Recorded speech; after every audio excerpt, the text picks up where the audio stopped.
Hello, class. Today's the 22nd of December, and we have some really quick things to go over in order to sort of prep you for this lesson.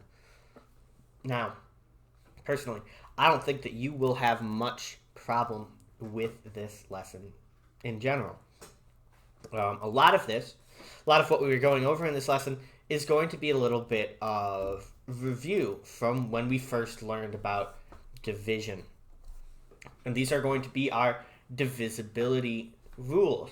Rules that kind of give us shortcuts to know, hey, is this going to divide evenly, or is it going to leave me with a remainder, or as we now know, not a remainder, it's going to lead me to getting a fractional piece or a decimal piece. So these divisibility rules that we're going to go over on lesson 17 are mostly review, but still important for us to know going forward. Hopefully, we already know most of these divisibility rules, so going forward it might not be too difficult. The first divisibility rule that we have is our divisibility rule for 2. Now you might ask yourself, well, why isn't there a divisibility rule for 1? That's because everything is divisible by 1. So there's no reason for a rule for 1. But for our rule for 2, you should already know this, is that anything that is an even number is going to be divided evenly by 2, aka, as we discussed with our even numbers yesterday, if the unit digit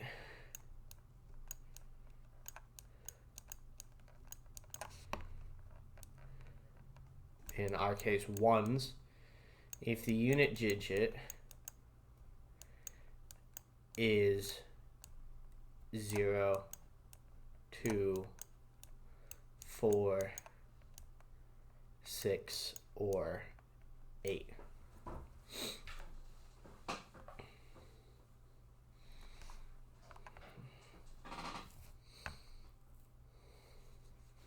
Which, as we just mentioned, that just means, well, if it's an even number, you can divide it by 2. Our divisibility rule for 4 is a little bit less obvious. And it requires a little bit of background knowledge in the first place. But if the last 2 digits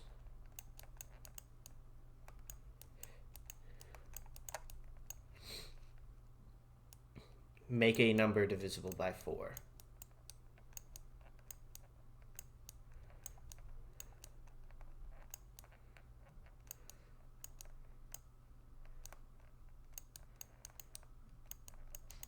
so divisible, not divisible, divisible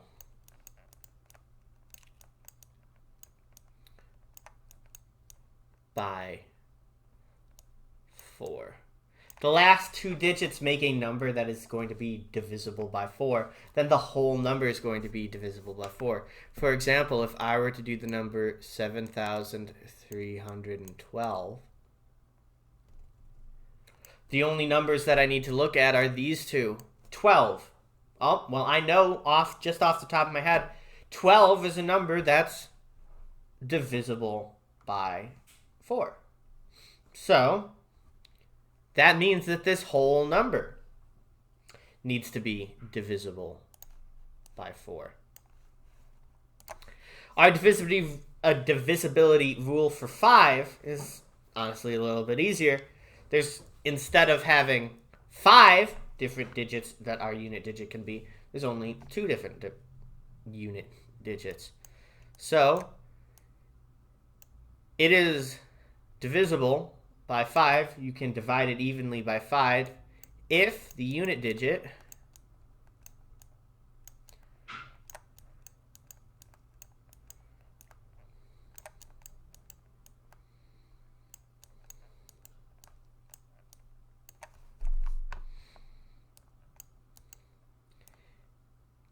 is 0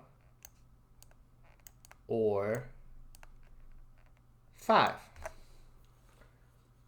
So only things that have a ones digit of 0 or 5 are going to be able to be divided evenly by 5. So 5, 10, 15, 20, 25, 30, 35, 40. Keeps going in pattern from 0, 5, 0, 5, 0, 5. So any number that ends in a 0 or a 5 is going to be divisible by 5. The divisibility rule for 8 goes one step further than the divisibility rule for 4. So instead of if the last 2 digits make a number divisible by 4, this one is if the last 3 digits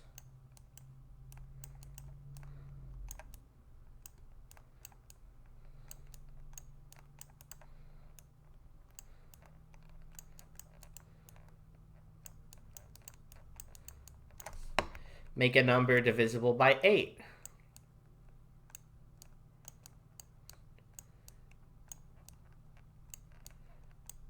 And honestly, I think that our divisibility rule of 8 is probably the hardest because it requires the most knowledge of other numbers.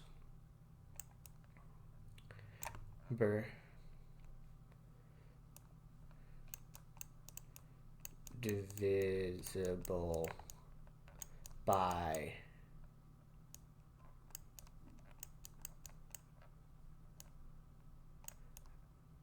8. So, for example, with this one, it can be 762,104. If I have a number like this, I only need to look at these last 3 digits and determine, hey, is 104 a number that is divisible by 8? Oh, 104 is a number that's divisible by 8, which means that this whole number of 762,104 is a number divisible by 8. Our divisibility rule of 10 is honestly probably our easiest. Just as easy as our divisibility rule for 2, technically slightly easier than our divisibility rule for 5. It's just if the unit digit is 0. That's it. Has to be a 0. If it's anything other than a 0, well, it's not divisible by 10 evenly. So 10, 20, 30, 40, 50, 60, 70, 80, 90, 100. All of them have a ones digit, a unit digit of 0. That being said, any decimal numbers with fraction parts aren't going to follow these divisibility tests. These are only for our whole numbers.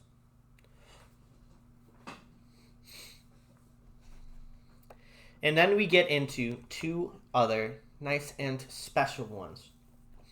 It's debatable whether these divisibility rules are going to be harder than our rule for 8, if they're going to be easier. But the ones to keep in mind are 3 and 9.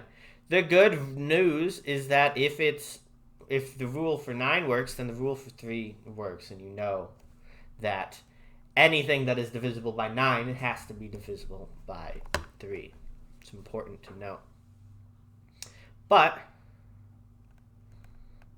let's look at our divisibility rule for 3. Our divisibility rule for 3 is if the sum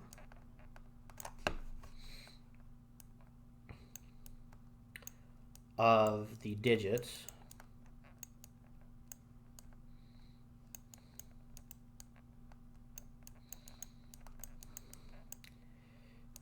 is divisible by 3,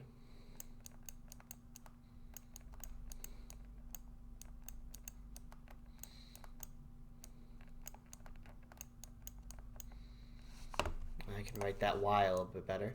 But if the sum of the digits is divisible by 3,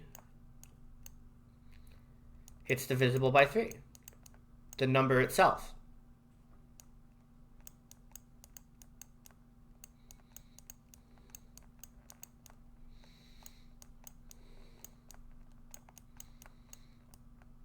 And we can test this out. We can test this out with a number that's super easy to tell that it's divisible by 3.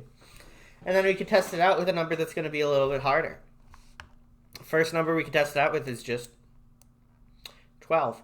We know that 12 is divisible by 3, without a doubt. We know it. But if I'm to take my 1 and my 2 and I'm going to add them together, I'm going to get 3. And 3 is obviously divisible by 3. So that's proved that it works with 12. Let's check with another number.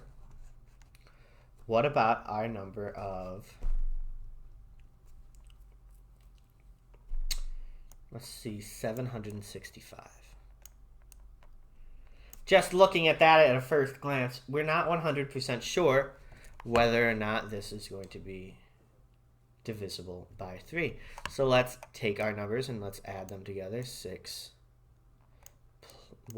plus 6 plus 5. If I am going to add all of these together, I'm going to get 18. And 18, well, we should hopefully know that 18 is divisible by 3. But just in case for somehow we didn't know, we could take this one step further and go 1 plus 8, and that's going to give us 9, which means that 765 is going to be divisible by 3. But there's actually another number that this tells us. This also tells us that 765 is also divisible by 9. Because our divisibility rule for 9 is similar to our divisibility rule for 3. If the sum of the digits is divisible by 9,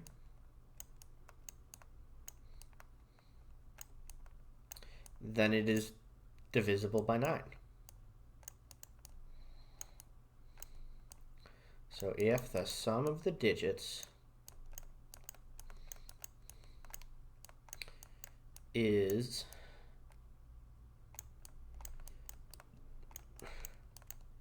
divisible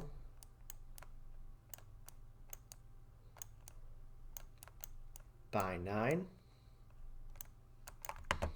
it's divisible by 9.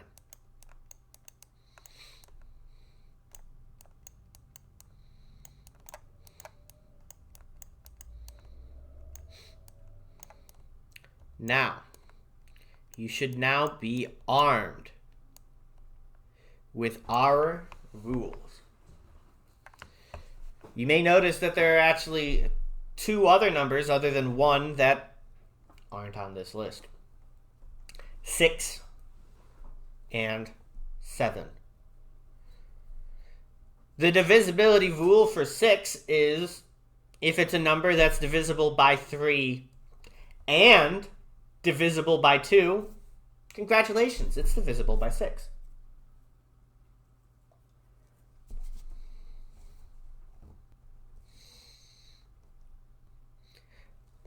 Our divisibility rule for 7, well,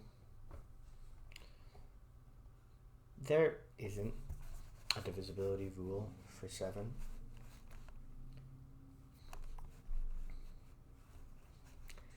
Seven's one of those numbers where you just need to know. But I digress. Luckily, this lesson is going to mostly be talking about the ones that we actually have rules for. Speaking of, your responsibility for this lesson is going to be exercises 1 through 5. In exercises 1 through 5, they're going to give you a number, such as 2,838. You need to tell us, what is that divisible by? Is it divisible by 3, 9, 4, all of them, none of them, 2 of them? So you would just look at this number, circle, oh, I think it's divisible by 3. Then you'd circle 3, and you'd explain, why do you think it's divisible by 3? If you circle both 3 and 4, then you'd explain, well, I think it's divisible by 3 because of this, and I think it's divisible by 4 because of this. So that is your responsibility for today's class. Use these divisibility rules in order to help you out as best as you can. Again, as per usual, need any help, send me a message on Schoology. I'm more than willing to jump into the Teams meeting to help out if you need it. That all being said, hope you guys have a great day, and I'll see you tomorrow for the last day before break.